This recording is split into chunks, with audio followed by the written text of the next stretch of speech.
Assalamualaikum warahmatullahi wabarakatuh. Perkenalkan, nama saya Dina Siti Nuriana. Saya mahasiswa dari Stikesmi RPL Angkatan 2 dari kelas A.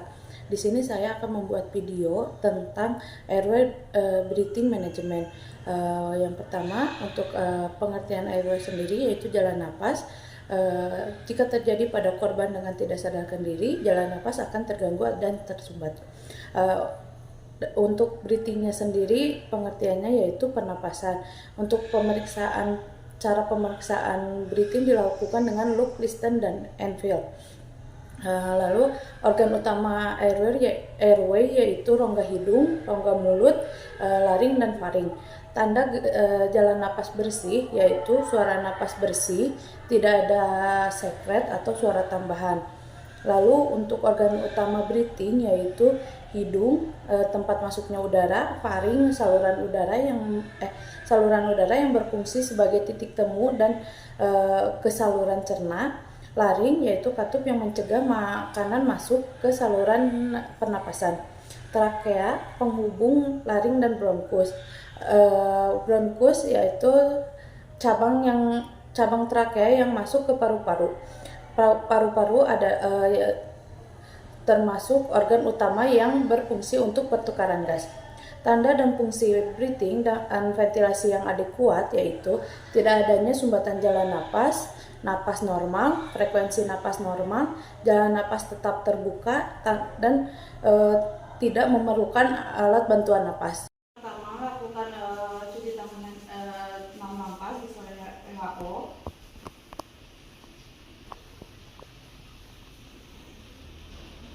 Lalu menggunakan handspoon.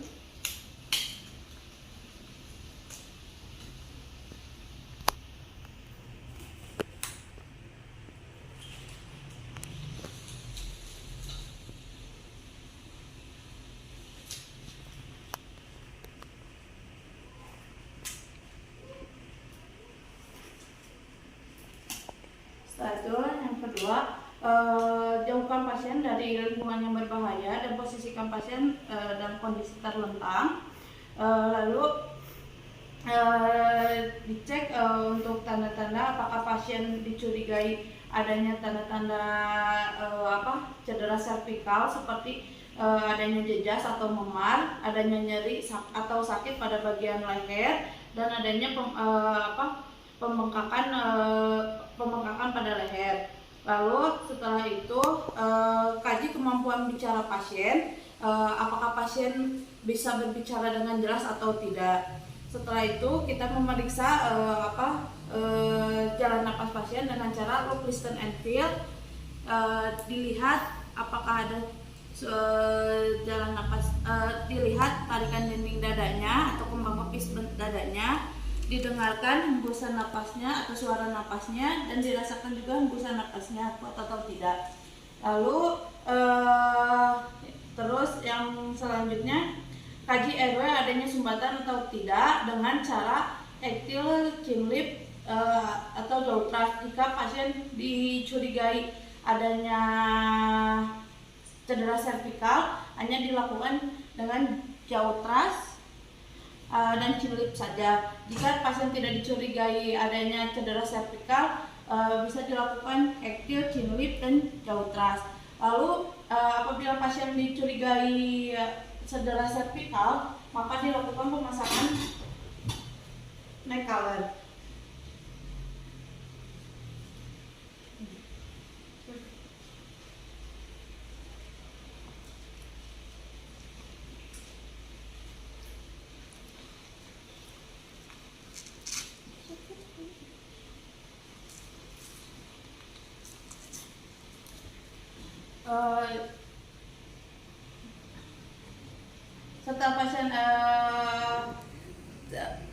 Setelah pasien dipasang neck collar, jika pasien mengalami sumbatan benda asing atau choking, dilakukan teknik hand maneuver. Lalu untuk pengecekan ada sumbatan atau tidak dilakukan dengan cara teknik cross finger. Jari telunjuk dimasukkan ke palatum, lalu jempol membuka jalan napas atau membuka mulut. Dilihat apabila pasien mengalami sumbatan seperti dengan adanya suara snoring atau lidah jatuh ke belakang, maka dilakukan pemasangan OPA.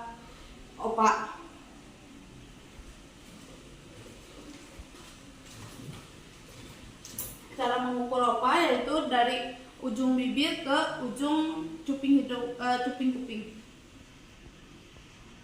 Nah, setelah dilakukan pengukuran, apabila pasien menolak pemasangan OPA, maka dilakukan pemasangan NPA. Untuk pemasangan OPA sendiri dilakukan dengan cara cross finger, lalu memasukkan OPA ke arah atas. Setelah masuk sebagian ini di switch 180 derajat mau ke kanan ataupun ke kiri pasien. Setelah itu untuk pemasangan NPA dilakukan lewat hidung tanpa dicurigai adanya basis kranii. Terus lalu pada pasien dengan sumbatan jalan napas, adanya sumbatan napas gargling atau adanya cairan, maka dilakukan dengan suction. Suction dipasangkan ke alatnya, ke mesinnya, lalu dicek juga tekanannya, lalu disiapkan untuk pembilasan. Lalu setelah itu dilakukan penghisapan atau suction pada bagian mulut dalam selama maksimal 15 detik. Sekali suction dilakukan secara berulang hingga jalan napas bersih. Lalu pasien mengalami sumbatan jalan napas total, maka dilakukan needle trichotomy dengan menggunakan jarum besar, yaitu dilakukan pada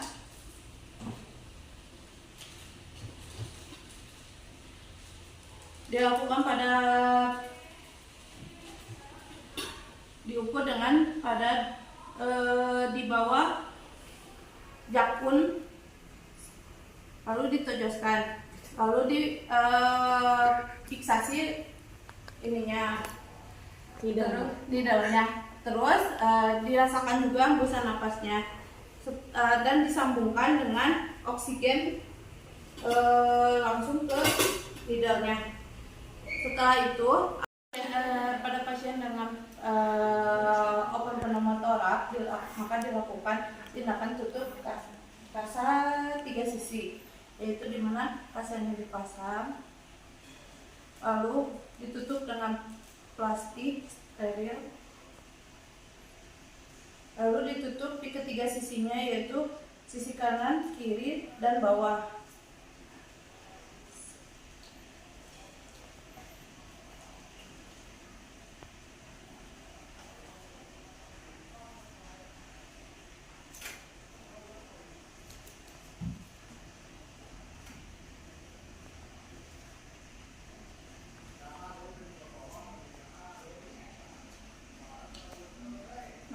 Dan biarkan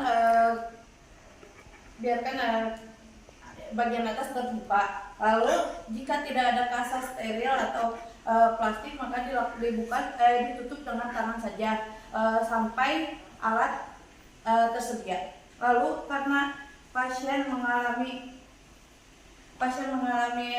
open pneumotoraks, maka diberikan nasal mask NRM atau oksigen dalam konsentrat yang tinggi.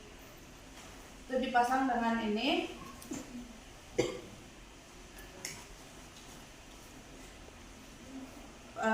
Dipasang pada mulut dan hidung.